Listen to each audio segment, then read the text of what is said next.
तुम्ही आता पहिले व्हिडिओ बघलाच असेल का आमचे नलाचे याला डायरेक्ट काही टाला मारून ठेवले. काही माणसात चांगली असतात, काही माणसं जरा वाईट असतात.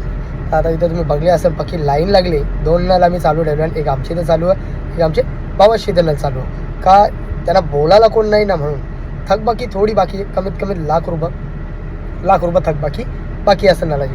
आता ही भाडोत्री लोक आहेत इथं कमीत कमी 2 ते 2.5 हजार रूम आहेत. आणि ही लोक कशी पैसे करतात आणि मालकाचे रंग पैसे देतात. कोण 100 रुपये आहेत महिन्याला, कुठं 150 रुपये आहेत महिन्याला, असं पैसे जमा करून ते मालकाजवळ पैसे देत असतात. मालक पैसे घेतात आणि दुसऱ्या माणसावर जमा करतात तर तो पुढे जाऊन पैसे भरेल. पण जे माणसाजवळ तो मालक पैसे जमा करतात ते दुसऱ्या माणसाने पैसे खाल्ले. कमीत कमी 5 महिन्याची थकबाकी इथं बाकी असेल. लाख रुपये असेल समजा 20,000 का महिन्यात 30,000 असे थकबाकी. असा हे मला पण एकदम परफेक्ट माहिती नाही अशी सांगतात की लाखाची पुढं थकबाकी बाकी आहे. KDMCला जाऊन आमचे लोक विचारला का बाबा आमचा नल का बंद केला. त्याही सांगला तुमची थकबाकी बाकी आहे पण आम्ही बोलतो नल बंद करीत नाही.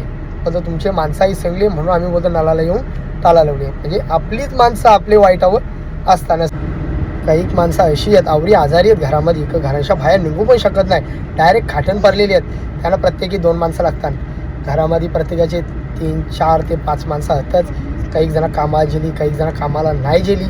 तसंच काय करणं, पाणी नाही, इलाज नाही. रात्रंदिवस लाईन लावायला लागतं. सकाळचे 6 वाजल्यापासून रोजचे 1-1, 2-2 वाजेस्तवर पाणी भरतात. मधीन पाणी पण देत असते. त्याचे मुला बाबा बघा म्हणून सांगत होतो योग्य माणसाला निवडून द्या. कोणी योग्य माणसाला निवडून आणला नाही आता ही कर्माची फलं आपल्याला भोगायला लागतात असं असते. म्हणून एकदा योग्य माणूस बघून, शिकलेला माणूस बघून मतदान केला असता तर आज सगळ्यांचा असे दिवस नसते येईल असं असते. आता बोलायला गेलो होतो समोरच्या माणसाला बी राग येईल. जाऊ द्या तुम्हाला दाखवता आता नल बघा कसा टाळा मारून ठेवले आणि इथं कसे लाईनी लावलेले आहेत.